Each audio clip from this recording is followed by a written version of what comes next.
नमस्कार मंडळी, श्री स्वामी समर्थ. स्वागत आहे तुम्हा सर्वांचं आपल्या मराठी यूट्यूब चॅनलमध्ये. स्वामी महाराजांच्या कृपेने तुमच्या सर्व चांगल्या इच्छा पूर्ण हो, हीच मी स्वामींच्या चरणी प्रार्थना करते आणि आज या नवीन व्हिडिओला सुरुवात करते. तर पहा, येत्या मंगळवारी म्हणजेच 12 डिसेंबरला आहे सर्वात मोठी कार्तिक अमावस्या. ही कार्तिक अमावस्या शेवटची अमावस्या मानली जाते, कारण 2023 मधला हा शेवटचा महिना आहे आणि ही अमावस्या जी आहे ती सुद्धा शेवटची आहे. तसेच ही अमावस्या कार्तिक महिन्यामध्ये येते, म्हणून तिला कार्तिकी अमावस्या असंही म्हणतात. अमावस्येच्या दिवशी पवित्र गंगेवरती स्नान केल्याने आपल्याकडून कळत आणि ना कळत झालेले काही पाप असतील तर त्यातून आपली मुक्तता होते.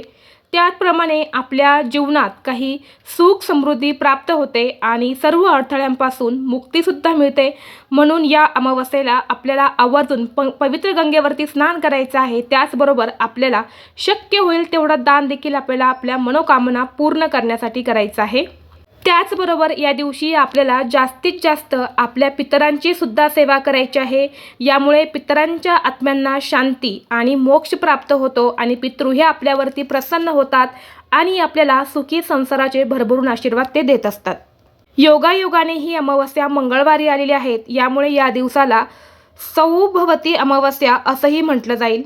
या दिवशी आपल्याला माता लक्ष्मीची सुद्धा जास्तीत जास्त सेवा करायची आहे. यामुळे माता लक्ष्मी ही आपल्यावरती प्रसन्न होईल आणि आपल्याला सुख शांती समृद्धीही प्रदान करेल. आज या व्हिडिओमध्ये मी तुम्हाला अतिशय महत्त्वाची माहिती सांगणार आहे. आपल्याला चुकूनही कोणाकडून या 4 वस्तू घ्यायच्या नाही. जर आपण या वस्तू कोणाकडून जर घेतल्या तर घरात गरिबी, संकट, नकारात्मक गोष्टी घडतील. माता लक्ष्मी नाराज होऊन आपल्या घरातून निघून जाईल. यामुळे चुकूनही आपल्याला या 4 वस्तू कोणाकडून घ्यायच्या नाही.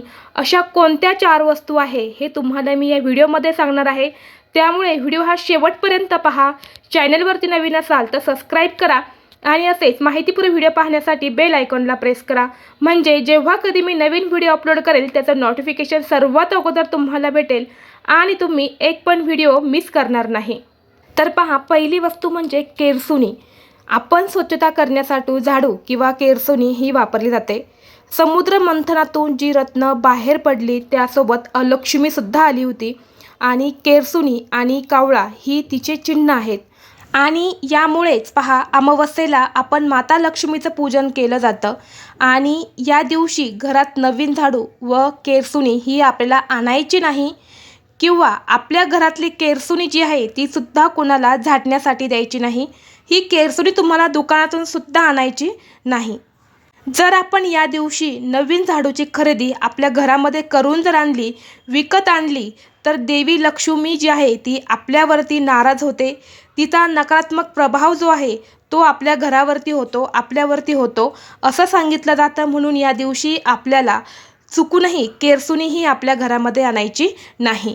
तसेच अमावस्येच्या दिवशी आपल्याला चुकूनही आपल्या घरामध्ये लागणाऱ्या शुभ गोष्टी ज्या आहेत, जसे की देवांचे फोटो असेल, कुंकू असेल, अष्टगंध असेल, अगरबत्ती असेल, धूप असेल किंवा इतर जे पूजेचं साहित्य जे असतं शुभ कार्यासाठी वापरलं जातं ते आपल्या अमावस्येच्या दिवशी आपल्या घरामध्ये चुकूनही आणायचं नाही.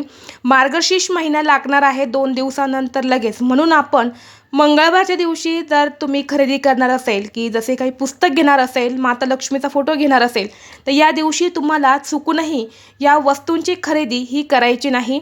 यानंतर तिसरी गोष्ट म्हणजे अशी की तुम्हाला चुकूनही अमावस्येच्या दिवशी आपल्या घरामध्ये कणिक आणायचं नाही, म्हणजे गहू आणायचे नाही, गव्हाचं पीठ आणायचं नाही, बाजरीचं पीठ हे सुद्धा आपल्याला आणायचं नाही. जर तुम्हाला या वस्तू आणायच्या असतील तर तुम्ही अमावस्येच्या आदल्या दिवशीच आणून ठेवा. दळण दळून आणायचं असेल तर आदल्या दिवशीच आणून ठेवा. गहू घ्यायचे असेल तर त्या आदल्या दिवशीच आणून ठेवा, कारण अमावस्ये दिवशी कणिक धान्य हे कधीही आणायचं नाही. तसेच धनधान्य यांचा संबंध लक्ष्मी देवीशी येतो, यामुळे पितृदोष लागू शकतो. अमावस्येच्या दिवशी कणिक किंवा धान्य आणल्यास त्याचा लाभ जो आहे तो आपल्याला मिळत नाही. ते धान्य जे आहे ते पितरांना समर्पित होते आणि अमावस्येला पितरांचं श्राद्ध विधी करतात. त्यामुळे या दिवशी कणिक किंवा धान्य हे आपल्याला विकत आणायचं नाही. त्याआधी व नंतर आणले तर चालतात, परंतु अमावस्येच्या दिवशी आपल्याला चुकूनही घरात गहू किंवा गव्हाचं पीठ किंवा धान्य हे आपल्याला आणायचं नाही किंवा शेजारच्या व्यक्तीकडून सुद्धा आपल्याला हे धान्य जे आहेत किंवा हे पीठ आहे हे घ्यायचं नाही. यानंतर पुढची वस्तू आहे ते म्हणजे मीठ आणि मिरच्या. तर या दिवशी आपल्याला चुकूनही मीठ खरेदी करून आणायचं नाही, कारण मिठाला सुद्धा माता लक्ष्मीचं प्रतीक मानलं जातं आणि अमावस्येच्या दिवशी आपल्याला मिठाची खरेदी जर केली तर माता लक्ष्मीही आपल्यावरती नाराज होते। यामुळे आपल्याला दिवशी मिठाची खरेदी करायची नाही किंवा शेजारच्या घरातून सुद्धा आपल्याला मीठ हे आणायचं नाही आणि आपल्या घरातलं मीठसुद्धा तुम्हाला कोणालाही द्यायचं नाही। यामुळे तुमच्या घरात मीठ जर संपणार असेल तर ते तुम्ही आदल्या दिवशीच आणून ठेवा।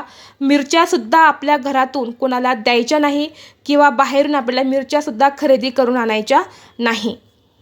तसेच या दिवशी आपल्याला चुकूनही आपल्या घरामध्ये मांसाहार हा आणायचा नाही किंवा करायचा सुद्धा नाही, कारण मांसाहार हा जर केला तर त्याचे नकारात्मक प्रभाव जे आहेत ते आपल्या शरीरावरती पडत असतात। त्याची नकारात्मकता जी आहे ती आपल्या घरामध्ये नेहमी राहते, यामुळे घरातली लक्ष्मी ही निघून जाते। यामुळे या दिवशी आपल्याला चुकूनही मांसाहार हा घरामध्ये करायचा नाही। तसेच अमावस्येच्या दिवशी आपल्याला केसांना तेलसुद्धा लावायचं नाही, केसांना तेलाने मालिशसुद्धा करायची नाही, कारण असं म्हटलं जातं की याचा संबंध आपल्या पितरांशी जोडला आहे आणि अमावस्या दिवशी अनेक ठिकाणी श्राद्ध विधीही उरकण्यात येतो। तसेच या अमावस्येला चंद्राच्या संक्रमणाचा काळ मानला जातो आणि या दिवशी नकारात्मक ऊर्जेचा जो संचार जो असतो तो अधिक असतो। यामुळे आपल्याला या दिवशी चुकूनही तेलाने मालिश करायची नाही किंवा केसांना तेलही लावायचं नाही।